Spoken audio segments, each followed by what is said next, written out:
JCS React. It's murder time.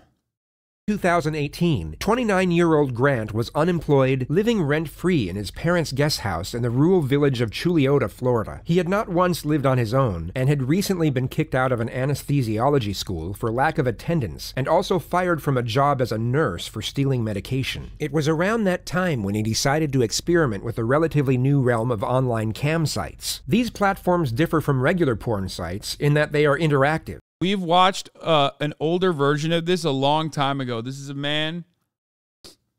We watched an older version of this a long time ago. This is a re-upload that's like remade, remastered. Instead of watching a pre-recorded video, users can solicit live performances from models in exchange for money. This allows individuals to watch whatever acts they want, but at a price. Using his brother's credit card, he browsed through multiple cam models, spending an average of 20 minutes on each one. Yet it was on the 5th of June when forensics discovered he came in contact with a performer who went by the stage name of Sylvie. And over the following 6 months, Grant would spend over $200,000 of his family's money on this one model. The entirety of his father's life savings that he had saved up from working as a pharmacist for over 30 years was gone. He had spent $60,000 from his brother's credit card and had also taken a $65,000 loan out on the house. This is the only time where I'm like, man, goddamn, like the fucking anti-hot tub activists or whatever will sometimes be like, well, it's addictive, it's addictive, it's addictive, like, how about how addictive it is? Like, well, fuck you. You're like you're allowing this kind of addictive shit to happen on the platform. I'm like, maybe it is, like, for this guy individually, but holy fuck, dude. How are you down so astronomically? How are you down so cataclysmically that you just rob your friends and family so you can, like, pay someone online like this? It blows my fucking mind, dude. Stop saying it's worth it. Yeah, people are insane. They're going to say some unhinged shit. There is free porn. What the fuck, man? Thank you. This is the thing I don't understand. Okay. Oh, you made a JCS style blast off? I missed it.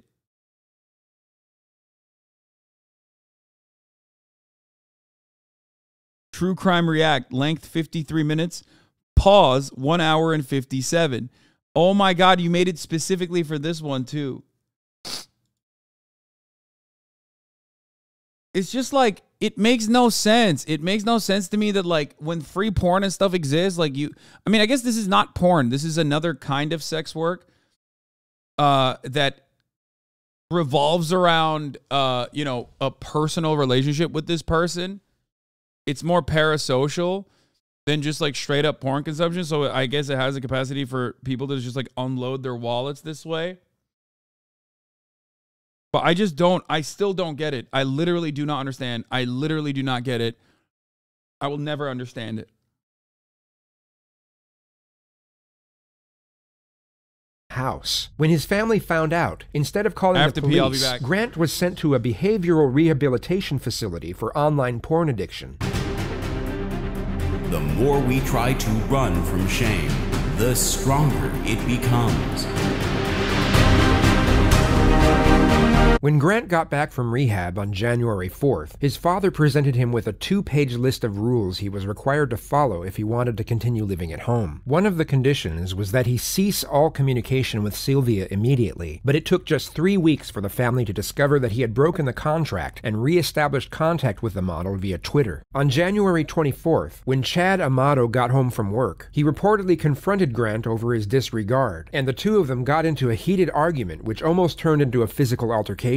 Grant was then kicked out of the house, and for the first time in his life, he was on his own. Shortly before 9 a.m. the next morning, police received a call from Cody Amato's girlfriend, alerting them that he had failed to show up to work that morning and hadn't responded to multiple phone calls. They arrived at the residence at 9:17 a.m., and once knocks on the front door went unanswered, they were able to gain access with a knife via the back entrance. Chad, Margaret, and Cody Amato were all found lying dead on the floor with gunshot wounds to the head from a 9mm handgun. Grant became the immediate prime suspect, as a witness statement from Cody's girlfriend advised police of the confrontation that had occurred the night before, as well as the collection of bizarre circumstances that had led to that point. He was traced to a hotel in Orlando, You're being cooperative, sir. We appreciate that. Some Seminole County detectives want to talk to you, so we're going to get the handcuffs off of you. Nothing in your pants, correct? It's just a normal routine when we encounter someone that we want to make sure you're safe.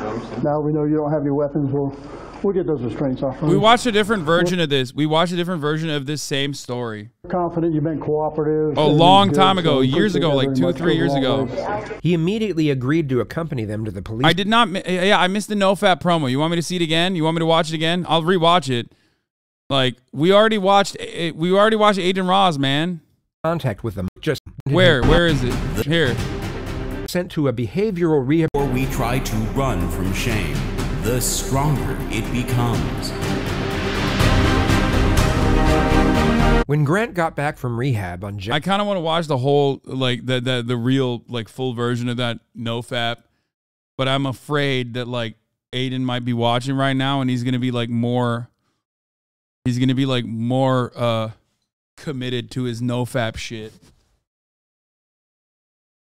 Otto got home from work. He reportedly confronted Grant over his disregard, and the two of them got into a heated argument which almost turned into a physical altercation. Grant was then kicked out of the house, and for the first time in his life, he was on his own. Shortly before 9 a.m. the next morning, police received a call from Cody Amato's girlfriend, alerting them that he had failed to show up to work that morning and hadn't responded to multiple phone calls. They arrived at the residence at 9:17 a.m., and once knocks on the front door went unanswered, they were able to gain access with a knife via the back entrance. Chad, Margaret, and Cody Amato were all found lying dead on the floor with gunshot wounds to the head from a 9mm handgun. Grant became the immediate prime suspect, as a witness statement from Cody's girlfriend advised police of the confrontation that had occurred the night before, as well as the collection of bizarre circumstances that had led to that point. It just started. He was traced to a hotel in Orlando. And I replayed it too, the parts where I was You're being peeing. cooperative, sir. We appreciate that.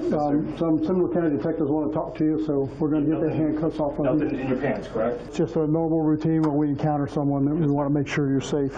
Now we know you don't have any weapons. We'll get those restraints off of you. We're confident you've been cooperative, everything's good, so we appreciate that very much. It goes a long ways. He immediately agreed to accompany them. I will never understand, like, how kind cops are to, like, white murderers. Okay? They're just, like, I guess they see themselves in them or something. Like, I don't know what it is. Like it's not like this guy is being pulled over for a jaywalking violation. You know what I mean? Like, motherfucker is a murder suspect, bro. He's like, yeah, you've been real good. I guess they, like, you know, game recognizes game, you know, that sort of thing where they're just like, you know, he just had a bad day. It happens, you know. God knows I wanted to murder my whole family after a long day at work.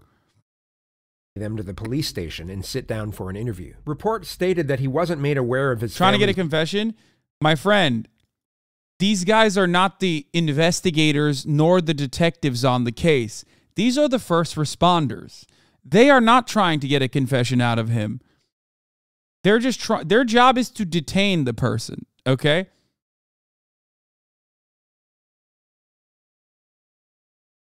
I hope you understand. Like, this is de-escalation, technically, and it is true that this is the right way to police. I'm more so shocked that they behave this way with, like, a fucking white murderer, but they cannot have this, like, semblance of humanity when they are looking at, like, random black people that haven't even done anything that they know of. Okay? Do I need to? I mean, we will be playing the Steven Seagal TV show Lawman in a little bit, so you'll see the differences within treatment of, like, random black individuals for the crime of, like, standing outside of their homes or even shaking each other's hands and stuff. You know, you'll see what the difference is, I guess. His demise, nor was he advised as to what the purpose of the interview was for. Grant himself didn't once inquire, just reportedly sat silent in the back seat of an unmarked police car, staring out the window for the entire journey to the police station. Did you know why?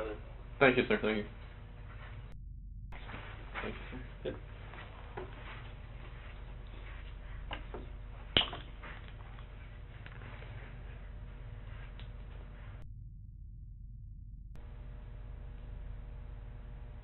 Must you bring up black people's oppression every 5 seconds? Yeah, if we're talking about police treatment and mistreatment of individuals, then yeah, I would say that you know, the most common victims of police brutality in the you know, at the HasanAbi broadcast, where I cover such matters all the time, I'm black as well, is just a lot. Okay, well then you should understand, regardless of whether or not you are black, that this is a normal thing to bring up. I'm a political commentator.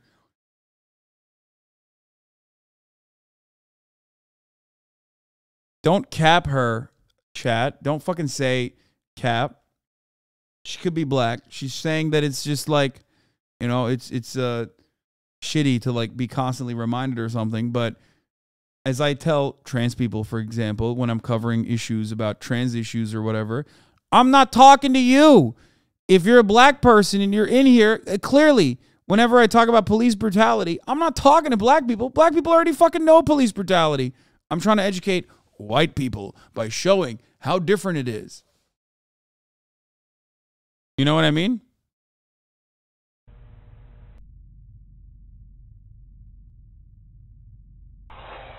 So you gotta walk through Coke or anything? No. I'll hold off on that. Okay. Hi, I'm Eva. Hi. How are you? I'm here.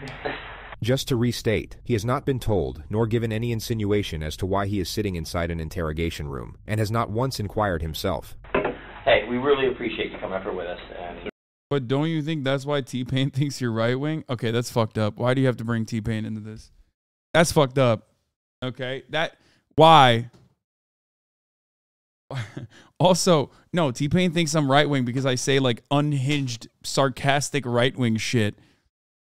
Or things like, I love Donald Trump. I don't think T-Pain is like, oh man, that guy's definitely a right-winger because I said black people are mistreated by police regularly.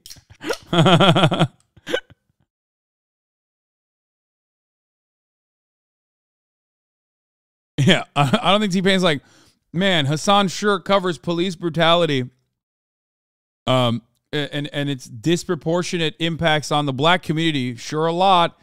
Much like many Republicans would. Like, that's not what's going on there.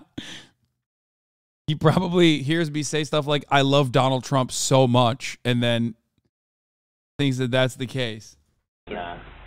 if any time during this you need to stop and go to the bathroom, want a drink, saying just let me know, and we'll be happy to get to it. My name is Danny Anderson, and I'm a deputy Seminole County Sheriff's Office at Eva. The investigator's initial plan is to establish a friendly connection with the suspect, which can often be a highly effective tactical procedure to elicit a more detailed discourse. Yet on this occasion, something seems to get lost in the endeavor, which you'll just have to see for yourself when the time comes. This is one of the most fascinatingly aggravating interrogations to ever be released into the public domain. So we just want to talk to you a little bit, and we'll get this in and out, be on our way. Okay? Full name? My full name is Grant Tiernan Amato. What is there any special nursing degree? What you do, or? I mean, I have like other certifications. But I mean, with that, like I primarily worked in the hospital for I think 5 or 6 years. Well, I was accused of grand theft of the third degree back in June of 2018. There was no evidence ever presented. All the charges were dropped. I had been applying for jobs for the last couple weeks. I got. Oh my God. Oh my God, you're not wrong. He does sound like Asmongold. Oh my God, he literally sounds like Asmongold. Like 3 or 4 callbacks.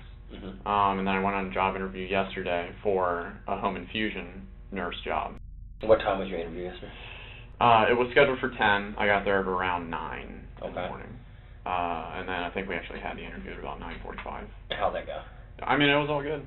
They didn't have anything. They said that they'd probably be getting back to me by Tuesday or Thursday this coming week. Get you back to work? Yeah, because, I mean, it's like it's a crappy world when, you know, you don't have any money, you can't do anything, so. Financially, how's the nursing what you did? I'm sorry, I just don't know that much. She knows a lot more about nursing. The nursing, how does it pay? How does it pay? I mean, if you work your standard 12 hours a week, you get anywhere between, I'd say, $45,000 and $55,000 a year. So I mean, it's not bad. I think my best year I made like 55,000. 55. Because I rarely worked overtime. Right. You know, when I was just, because I had the whole plan of going to graduate school, so I was just kind of using it as a stepping stone for that time. Just to pay the bills to Right. get you where you gotta. Gotcha. And what you're going for, what does that pay?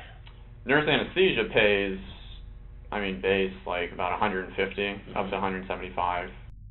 Okay. High school, where'd you go? I went to Timber Creek. How were your grades? High school and the first 2 years of college, I was A, B, C. You know, I was in honors in the major program for UCF. Girlfriends? Girlfriends. I had, like, my high school sweetheart girlfriend for about 5 years. And then ever since then, no, like, official girlfriends, no flings or anything like that. Dates here and there? Dates occasionally, but, I mean, not really. Kind of focused on, like, just getting through the life goals that, you know, I wanted to achieve. What do you like to do? What do I like to do? I like to watch anime. What is it? Oh, dude. At this very moment,